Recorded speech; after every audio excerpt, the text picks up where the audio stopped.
madame, monsieur, bienvenue dans ce journal. Le défaut d'éclairage public dans la commune d'Abomey-Calavi crée des accidents à hauteur de l'UAC. Hier, une fourgonnette s'est renversée en pleine terre centrale. Nous en parlerons dans cette édition. L'accès au financement par les exploitants agricoles préoccupe les responsables du Fonds national de développement agricole FNDA. Ils ont échangé hier avec les différents acteurs agricoles. Le point est à suivre dans ce journal.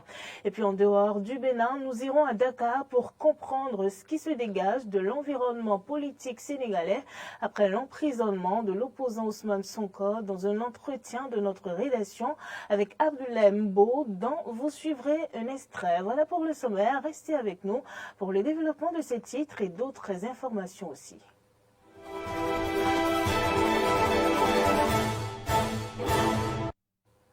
Dans la soirée d'hier, une fourgonnette en direction de Cotonou s'est retrouvée dans le terre-plein central à hauteur du campus d'Abomey-Calavi. Plus de pneus arrière en place sous le véhicule renversé qui laissait couler de son réservoir du gasoil sur le bitume. Selon les témoins, aucune perte en vie humaine, mais les causes de l'accident ne sont pas connues.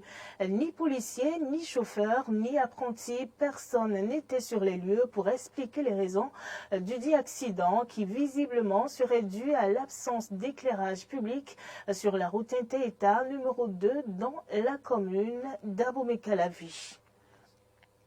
Et parlant justement de cette absence d'éclairage sur la route Inté-État numéro 2 à hauteur du campus d'Abomey-Calavi où se produisent de nombreux accidents notamment, et comme celui d'hier dont vous avez regardé les images tantôt, Arthur Wando s'est intéressé au sujet dans un reportage que je vous invite à suivre. Une route éclairée permet une bonne visibilité la nuit, mais certains usagers d'Abomey-Calavi jouissent à peine de ces éclairages. Dans Calavi, il y a certaines zones où c'est pas éclairé. Et donc ça donne pas assez de confiance parce qu'il y a beaucoup d'insécurité dans ces zones. Il y a des lampadaires qui ne travaillent pas. Dans certaines zones, il y a de l'obscurité presque un peu partout. Et cet état de lieu crée des accidents. Sincèrement, on endure ce pèlerinage-là qui nous crée beaucoup d'ennuis sur la voie. Il arrive très souvent qu'il y a des trous même sur la voie même n'est pas bien praticable. Et ça nous crée des ennuis. Quand tu prends un client, lorsque tu as des motos encore devant ou des véhicules, tu tombes dans le trou facilement. Plusieurs artères sont dépourvues d'éclairage. Un véritable danger pour ces personnes qui circulent la nuit. Si au moins le gouvernement peut penser à ça, quand on descend un peu à la décentralisation au niveau du CA, peut s'associer au maire pour qu'on pense et éclairer un peu la voie.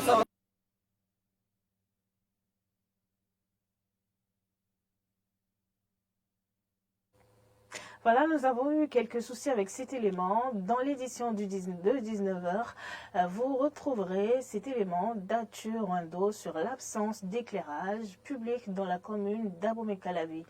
Parlons maintenant du coût du litre d'essence précédemment fixé à 650 francs.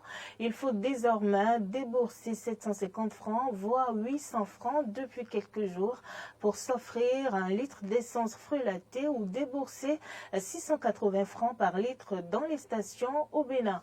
Le coût du carburant a connu une hausse. La situation n'est pas du goût des conducteurs de taxi-moto qui se plaignent suivant l'air dans cet élément.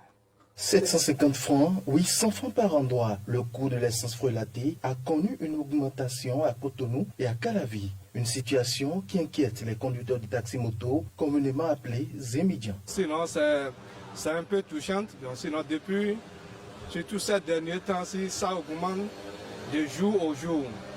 Bon, de 400 à 700, 750 à 800. Même à la situation aussi, bon, auparavant, ils vendaient ça à 550. Donc, à présent, maintenant, ça allait jusqu'à 700. Bon, on a trop de difficultés au niveau de l'essence. Le prix de l'essence, là, c'est trop cher. Moi, je ne veux pas ça comme ça. De manière qu'ils sont trop chers, là, ce n'est pas bon. Le prix de l'essence, là, il y a l'autre qui vend 750, il y a l'autre qui vend 800, il y a l'autre qui vend 700. Mais c'est cher. Bah ouais, je crois que... Ils appellent les autorités au secours et proposent des pistes de solutions. Bon, si on peut avoir plusieurs stations des mini-stations et pour ne plus augmenter le prix de l'essence à la station aussi, ça serait bon. Quelqu'un dit que c'est le Nigeria, quelqu'un dit que c'est nous président qui est ici. Bon, on ne sait pas le temps, comment on va faire, et l'essence est cher comme ça, nous aussi on ne sait pas. Bon, comment on va faire maintenant, on nous a allé demander, nous président, que l'essence est comme ça, tout le monde, on va mourir. Pendant ce moment, les stations-service sont les plus gagnantes car la grande masse préfère y aller pour s'approvisionner. Les responsables du Fonds national de développement agricole FNDA ont échangé hier à Cotonou avec les différents acteurs agricoles pour l'amélioration de l'accès des exploitants agricoles au financement.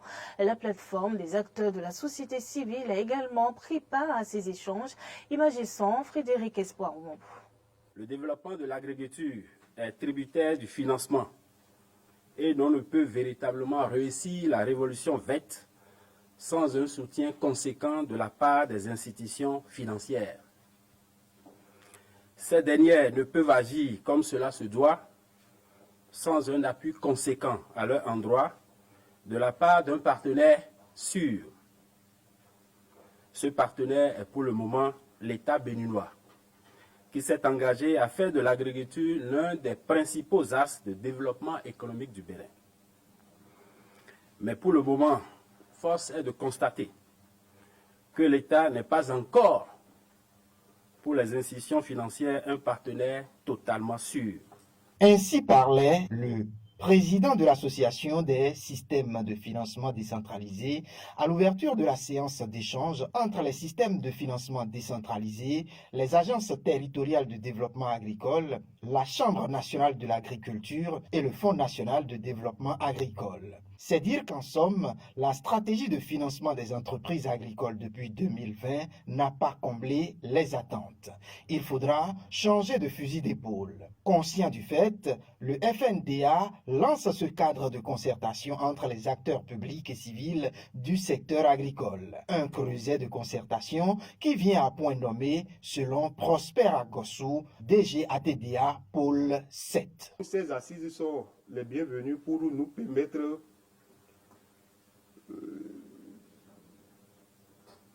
d'améliorer la compréhension mutuelle que nous devons avoir du secteur et de définir des bases de collaboration franche pour que des a priori, des préjugés ne cessent de constituer des blocages pour l'évolution des activités afin que le financement des activités du secteur agricole devienne une réalité pour révéler davantage les performances du secteur agricole et contribuer à la réduction de la pauvreté et à la création de richesses pour le compte du Bénin. Dans ses propos liminaires, le DG du Fonds national de développement agricole semble bien disposé pour l'amélioration de l'accès des exploitants agricoles au financement, l'un des principaux gages pour passer de l'agriculture de subsistance à une agriculture de développement. La nécessité d'affinement des produits financiers existants et ou de développement de nouveaux produits financiers par les SFD partenaires du FNDA est donc d'actualité. Alors, pour y faire face, le FNDA a décidé de réunir les acteurs essentiels du financement de l'agriculture dans ce cadre de concertation pour qu'ensemble, nous parcourions encore une fois les goulots d'étranglement qui minent malheureusement le système mis en place, afin bien sûr de trouver les solutions idoines qui cette fois-ci devraient pouvoir permettre de faire un pas en avant. Au terme des travaux, il s'agira de partir des différents constats pour aller à une appropriation du processus de facilité d'accès au financement dans le domaine agricole. Il sera aussi question de présenter le nouveau mécanisme du Fonds national de développement agricole aux différents acteurs du domaine. Et parlons maintenant de l'orientation universitaire. L'une des étapes les plus difficiles pour les apprenants après l'obtention du baccalauréat est le choix approprié de la filière pouvant les conduire à réaliser leur ambition professionnelle. Quels sont alors les éléments qui doivent guider le choix d'une filière et comment s'y prendre? Pour répondre à ces questions, Frédéric Espoir Mambou, tout en faisant une incursion dans l'univers des étudiants de l'université d'Abomey-Calavi pour comprendre leur choix de filière, s'est également rapproché d'un spécialiste en orientation scolaire. Suivez ici son élément. Charbel Fadongo vient de décrocher cette année son baccalauréat série C. Et à l'approche de la rentrée académique, il semble bien savoir dans quelle filière s'inscrire. L'informatique. Et si vous lui demandez pourquoi un tel choix, voici ce qu'il aime répondre. Moi, j'ai une passion pour l'informatique. Déjà depuis le bas âge, mon père était informaticien, donc j'aimerais bien faire l'IFRI. Selon Eddy Kamikoto, psychopédagogue et spécialiste en orientation scolaire et professionnelle, cette façon de choisir peut comporter un piège. C'est exclu que l'on se ressemble à 100% à une virgule près. Le parent peut être un bon médecin alors que son enfant ne possède aucun potentiel pour être médecin. Le parent peut être un expert comptable alors que ce n'est pas du tout ce chemin qui est tracé pour son enfant. Tout comme Hubert, Anne-Marie, que nous avons rencontrée à l'université d'Abomey-Calavi, a eu son baccalauréat il y a 2 ans. Elle a choisi comme filière l'histoire. Pourtant, elle aurait bien voulu embrasser autre chose. L'histoire, c'est vrai que elle fait partie de ma passion, mais c'est le troisième de mes choix. Être médecin en chirurgie, ou bien travailler dans un laboratoire. Après 2 années passées au campus, elle pense aujourd'hui qu'elle a fait un mauvais choix. Mais si aujourd'hui je devais refaire les choix, je ne vais même plus choisir les 2 autres aussi. Je préfère me focaliser dans un domaine informatique, digitalisé, parce qu'aujourd'hui c'est le digital qui marche. Tenant compte de tous ces paramètres, le spécialiste en orientation scolaire et professionnelle dira qu'un bon choix de filière tient compte de plusieurs indicateurs. Le premier indicateur, c'est la passion et l'amour qu'on a pour le métier qu'on voudrait exercer. Le deuxième indicateur, il s'agit des compétences et des talents dont dispose l'individu. Le troisième indicateur, à prendre en considération pour bien s'orienter dans le choix des filières, il s'agit des besoins du marché de l'emploi. Et puis, après les besoins du marché de l'emploi, il y a un détail aussi à ne pas négliger, qui est le 4e élément, il s'agit du pouvoir financier. Les études universitaires aujourd'hui demandent beaucoup de ressources matérielles et financières. Il met l'accent sur le rôle des parents dans ce processus. Les parents sont impliqués dans ce processus parce qu'ils ont eu le temps de découvrir leur enfant. Ils sont d'abord les géniteurs, ils le connaissent mieux que quiconque. C'est les parents qui savent, depuis la tendre enfance, comment est-ce que l'enfant a évolué, quelles sont ses aspirations, quelles sont les activités qui l'intéressaient quand il était enfant, les activités parascolaires, bien sûr, qui l'intéressaient. Peut-être un enfant qui aimait passer tout son temps à la cuisine. On peut déjà l'aider à s'orienter dans ce sens. Un enfant qui aime, comme je l'ai dit, venir au secours des autres quand ils sont en difficulté, il peut être orienté peut-être vers la médecine. Pourquoi pas? Parce qu'il aime prendre soin des autres. À rappeler qu'au-delà de tout, il est aussi important de tenir compte de la capacité financière de ses parents. À l'international, parlons du Sénégal où désormais le leader incontesté de l'opposition Ousmane Sonko du point de vue de la masse est emprisonné. À quelques mois de l'élection présidentielle de 2024, que peut-on dire de l'environnement politique sénégalais actuel? Le dauphin de Macky Sall est-il connu? Je vous propose de suivre cet entretien de Maurice Lagua avec Abdoulaye Mbo, journaliste analyste politique sénégalais. Le Sénégal, oui, tout le monde le dit. Peut-être que nous sommes dans un certain calme, une certaine accalmie, mais donc on juge assez précaire. Et par rapport véritablement au fait que chacun se dit, mais qu'est-ce qui pourrait arriver demain? Avec l'emprisonnement d'Ousmane Sonko, et il faut rappeler que récemment, il a été radié justement des listes électorales. Oui. Ça, c'est une démarche administrative, mais que devrait pouvoir confirmer les juridictions sénégalaises ou infirmer au cas contraire. De ce point de vue, on sait pertinemment que Ousmane Sonko est le leader incontesté de l'opposition du point de vue de la masse, en tout cas autour de sa personne, et par rapport aux sympathisants, par rapport aux militants, mais surtout par rapport aux nombreuses mobilisations des Sénégalais de la diaspora. Donc, il était vu comme un potentiel, en tout cas, futur président du Sénégal en perspective de la présidentielle de 2024, qu'on le veuille ou non. Je dis bien potentiel, je ne confirme pas. Quel est l'environnement politique maintenant que Ousmane Sonko est en train d'être à leur jeu, en quelque sorte? Aujourd'hui, l'atmosphère politique, à mon avis, au Sénégal, elle est assez terne. Elle est terne, même si, par ailleurs, l'on attend du côté présidentiel, justement, l'officialisation justement du candidat qui va sortir des rangs de la coalition présidentielle. D'autres candidats de l'opposition sont en train véritablement de dérouler en tout cas leur programme, de définir leur programme, de décliner leur programme, mais on ne sent pas, au moment où nous parlons, un certain engouement justement des Sénégalais pour vraiment prêter une oreille attentive à ce que justement ces opposants-là développent. La question que tout le monde se pose, c'est quel sera l'avenir justement de Ousmane Sonko? Est-ce qu'il sera en définitive candidat? Est-ce qu'il sera retenu dans le lien de la détention jusqu'à la présidentielle et au-delà de la présidentielle? Ce sont ces questions-là qui reviennent. Ce sont ces questions qui tarottent justement dans les esprits, à mon avis, de la majorité des Sénégalais.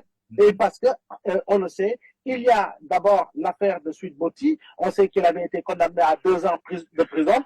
Maintenant, il y a le débat sur l'acquiescement ou le non-acquiescement, sur véritablement la fin de la contumace, étant donné qu'il a été arrêté. Et si l'on se fonde sur l'article 316, même sur l'article 341 justement du Code pénal sénégalais, on sait pertinemment que le contumace, dès lors qu'il se constitue prisonnier ou dès lors qu'il est fait prisonnier, automatiquement le jugement qui a été prononcé dans cette affaire-là est anéanti. C'est ce qu'on appelle la purge justement de la contumace. Maintenant, il y a également l'affaire qu'il a opposée à un ministre de la République du nom de Mamba Niang. On attend également la décision finale de la Cour suprême. Et c'est de ce point de vue-là que le code électoral, dans son changement pour réintégrer 2 autres opposants que sont Khalifa Sall et Karim Wade, justement a posé problème au niveau de l'Assemblée nationale, dont une partie même a eu à saisir le Conseil constitutionnel pour invalider justement ce qu'ils ont considéré comme une loi anticonstitutionnelle en se référant justement au code électoral en ses articles L28 et L29, non sans tenir compte justement de l'article 57 qui concerne le plus Ousmane Sonko, mais qui n'a pas été touché malheureusement. Donc, c'est cela aujourd'hui l'ambiance. On discute, on échange, mais on ne sait pas qui est actuellement le mieux positionné. On ne peut pas le dire. On ne sait pas encore qui sera le candidat du président sortant, qui est Macky Sall. Donc, aujourd'hui, il est très difficile de pouvoir faire un pronostic par rapport aux différents profils qui se dégagent. Donc, c'est cela, en réalité, la situation politique au Sénégal. Jerejef Abdoulaye. Jerejef. Voilà, c'est la fin de ce journal. Merci, madame, monsieur, de nous avoir suivis. Merci aussi pour votre fidélité toujours renouvelée au programme de votre chaîne de télévision UDN TV.